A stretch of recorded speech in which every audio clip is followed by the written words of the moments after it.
Kung maglangan, kay nalangan naman gyud ko, ato ning ihatag ang panahon sa pagdala sa mensahe ni Engineer Susimo de los Santos. Hadlo kog masayop ko. O Engineer, imo na Um, panahon. okay, may buntag sa atong mga suking tigpaminaw nining programa sa kanginan nga paglaom alang kanimo. Salamat sa Ginoo og salamat kay Pastor Ben sa kahigayunan nga makistorya nini nga programa og Happy Pastors Month sa tanan natong mga pastor dinhi sa probinsya ug sa tibuok kalibutan. Isip mga membro sa simbahan dako gayud among pagpasalamat pastor sa inyong mga pag-amuma og pagtambag aron din mi mahingatos kadautan. Og karong buntaga ang atong pagahisgutan ang pag-ayos sa kasing-kasing nga sakitan or healing the heart. Ingon sa Proverbs 18:14, a man's spirit sustains him in sickness, but a crushed spirit who can bear. Or sa Binisaya, ang espiritu sa usa ka tawo mo'y mudasig sa iyang kaluya apan sa usa ka masulub-on nga espiritu kinsa ang makaantos. So ang pinakalawom nga sakit nga atong mabati sa atong kasing-kasing o sa kinabuhi na kinitanan na sentro sa atong kalag or sa atong soul. When God designed the human being, gihimutan niya nga maka-feel ta og love, makahigugma ta og the same time makakatag ta og love. Pero unsaon nimo paghigugma kung ugma ka-feel og gugma if you are so broken? So mo na atong pag-isgutan karong buntag unsaon nato pag-ayo sa atong kasing-kasing nga nasakitan. So many wounds or trauma or kasakit sa imong kasing-kasing napurma during childhood or sa imong pagkabata.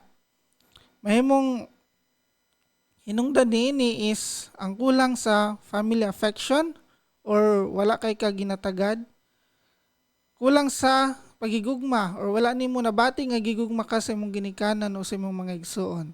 O kulang sa encouragement and recognition nga bisan sa imong buhaton kulang gihapon, kulang ka sa appreciation or kung masayop man gani ka mauro na pirmi ang ilang makita og ibalik-balik.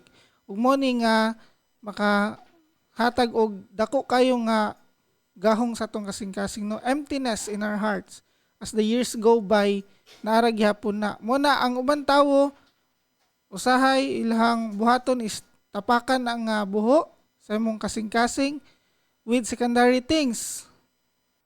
Ang uban mo resort into marriage nga mingon na lang nga uban na lang ko magpakasal, makig-live in para magawas ko ani nga kahimtang or ang uban mo resort into drugs or vices para makalimtan ang ilahang mga problema momentarily. Pero instead nga mahimo kang maayo, ang imong samad mahimong mas lawom.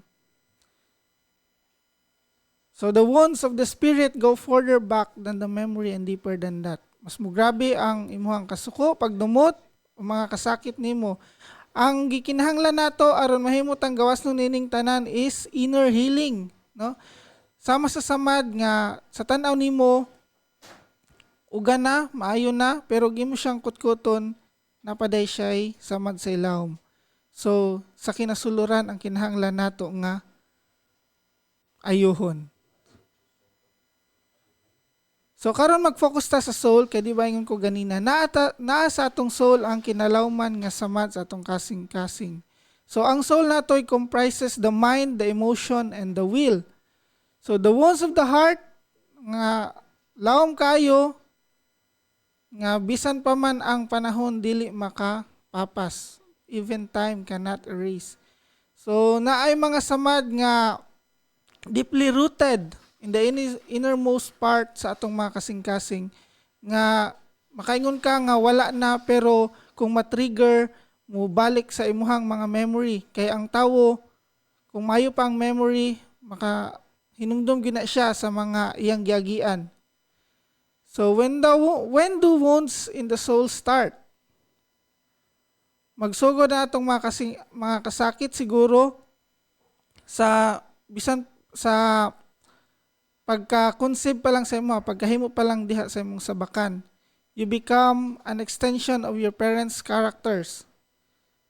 So usahay ang kini nga mga reason mo resulta no ngadto sa pagdako nimo kani nga mga kasakit sa imo pagkabata pa mo resulta sa fear, kahadlok, insecurity, feeling of inferiority, doubt, resentment, vices, bitterness ug uban pa nga mga negative nga mga experiences, mga negative nga mga traits nimo, behavior.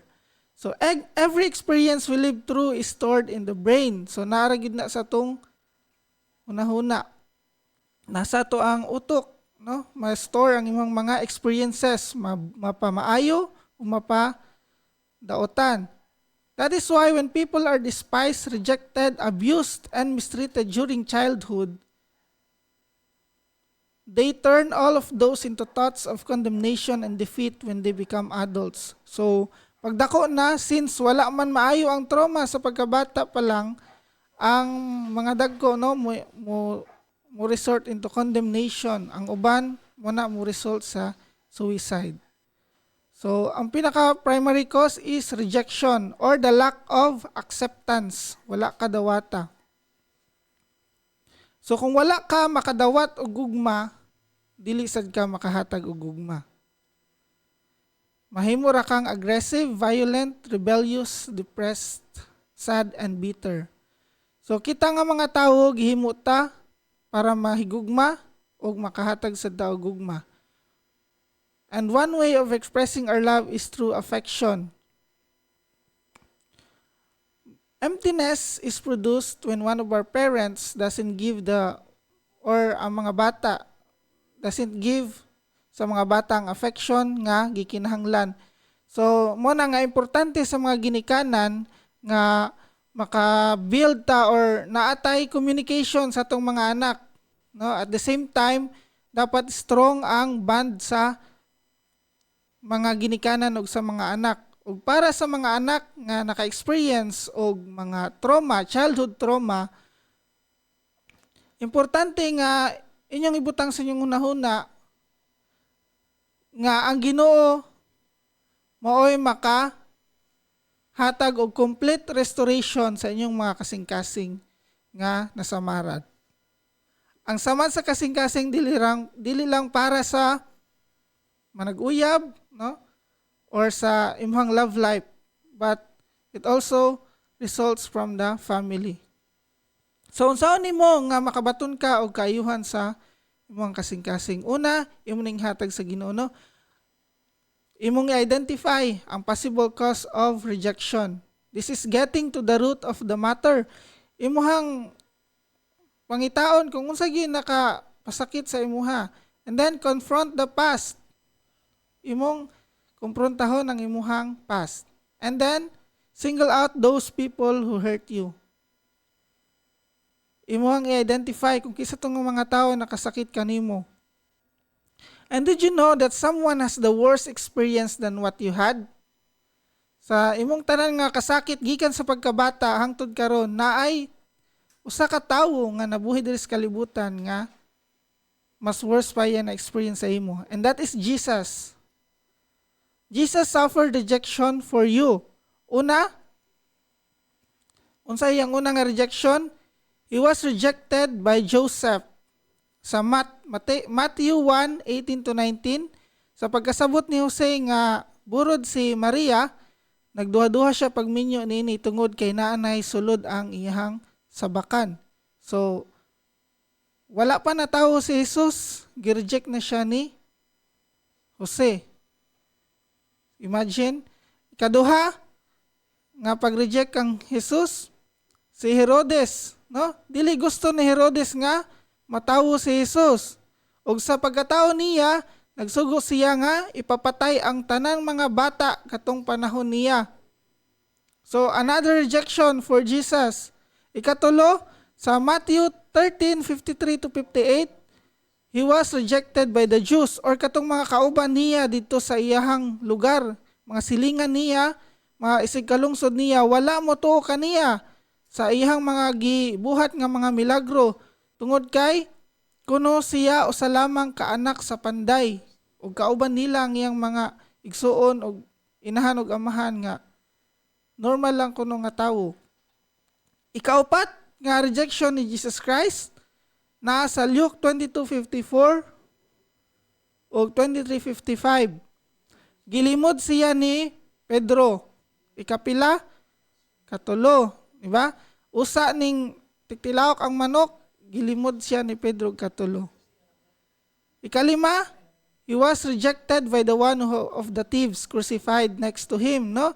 Gibiay siya o gisulayan pa gyud siya sa usa ka kawatan nga tapad niya. Ingon siya nga kung ikaw tinuod nga Dios, lusad diha sa cross, no? Kay powerful man day ka. So wala mo tuo kaniya, gi-reject siya isip manluluwas. Og ikaunom, ang katapusan nga rejection nga na-experience ni Jesus nasa Salmo 22:1. Ningon siya, Diyos ko, nganong gibiyaan mo ako. So we can see na na-experience na ni Jesus ang tanan nga rejection nga pwede nimo ma-experience.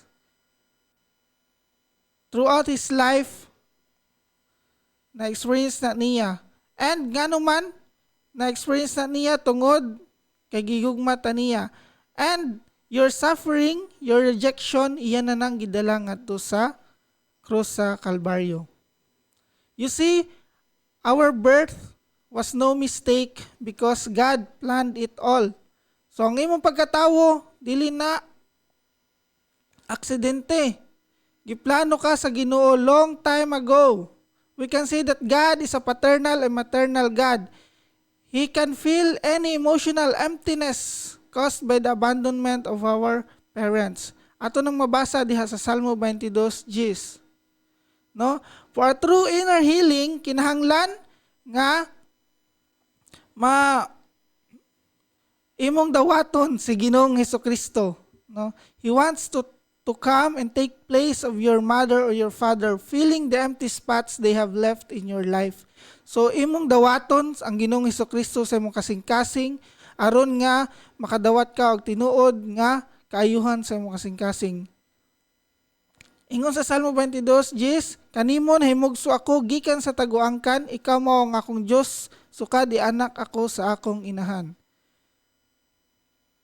So unsaon nimo bagka baton sa inner healing, kinahanglan nimo dawaton si Ginoong Hesus og imong pasayloon ang katong mga naka-offend sa imuha. Forgive from the bottom of your heart and do not hold on the things in your heart that have caused you bitterness, resentment, hatred, or rebellion. Ayaw na paggunit di ana og pasayloasa di mo kagalingon. No, ingon sa Romans 8:1, there is no condemnation now in Christ Jesus. Og ikaw pat, surrender yourself to Jesus completely. Sa Matthew 11:28, ingon siya, come to me, all you weary and burdened, and I will give you rest. So kung kinahanglan nimo og kapahulayan sa imong mga kasakit, ihatag ka na sa Ginoo og iya kang tagaan og kapahulayan. Always remember, in whatever status nga naa ka karon, you are not damaged. Whatever happens, your value to God will still be the same. Ikaw ang iyang perfect creation, iyang precious child. Og walay makapabag-o di ana, walay makapabag-o sa pagtan-aw sa Ginoo sa imuha. You are valued, you are loved by our God. Ang pangutana, will you love Him back? So, mao kadto nga to ang gihisgutan karon, no? Ang healing the heart. So hinaot pa nga mga igsoon sa tanan nakabati niini, imuhang tagaan og space diha sa mong kasing-kasing atong Ginoo, atong buhi nga Dios mao si Jesus. Amen. Kinis Ben Baclayon magapanamilit kaninyo sa pag-ingon. Ang Dios mas labi pang dako kaysa kinadak-an nimong problema ug may pagtagad siya bisan sa kinagamyan nimong problema. Busa makasalig ka kaniya sang pitas ya karon.